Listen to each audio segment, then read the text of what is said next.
সত্যি কথা বললে টিকটিকি কেন ডাকে জানেন?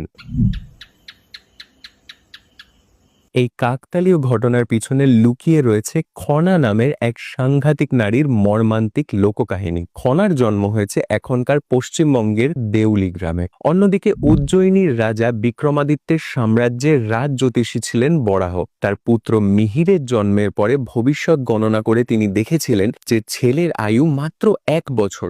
আশাহত হয়ে তিনি মিহিরকে একটা পাত্রে ভরে ভাসিয়ে দেন সমুদ্রের জলে। সেই পাত্র ভাসতে ভাসতে এসে ঠেকে সিংহল দ্বীপে। সিংহলের রাজা তাকে তুলে লালন পালন করেন। এই মিহিরের সঙ্গেই খনার বিয়ে হয়। তারা থাকতে শুরু করেন বঙ্গদেশে। উজ্জয়িনীতে এসে বরাহের সঙ্গে দেখা করেন। সন্দিগ্ধ বরাহ তার ছেলের আয়ুর গণনার কথা বললে খনা তার গণনাকে ভুল প্রমাণিত করেন। এক জ্যোৎস্না রাতে রাজা বিক্রমাদিত্য আচমকা আকাশের দিকে তাকিয়ে আকাশের মোট নক্ষত্রের সংখ্যা জানতে চান। বরাহ আর মিহির উত্তর দিতে না পারলেও খনা সেই প্রশ্নের উত্তর দিয়ে দেন অনায়াসে। রাজা বিক্রমাদিত্য মুগ্ধ হয়ে খনাকে তার রাজসভার 10ম রত্ন হিসাবে সম্মানিত করবেন ভাবেন। পুত্রবধূর খ্যাতি মেনে নিতে পারলেন না বরাহ। একজন নারী পাণ্ডিত্যে তাকে অতিক্রম করে যাবে? বরাহ খনার জিভ কেটে নেওয়ার আদেশ দিলেন মিহিরকে। বাবার আদেশ শুনে চমকে উঠলেন মিহির, কিন্তু খনা খুবই শান্তভাবে জানালেন, আমাকে মাত্র 7টা দিন সময় দাও।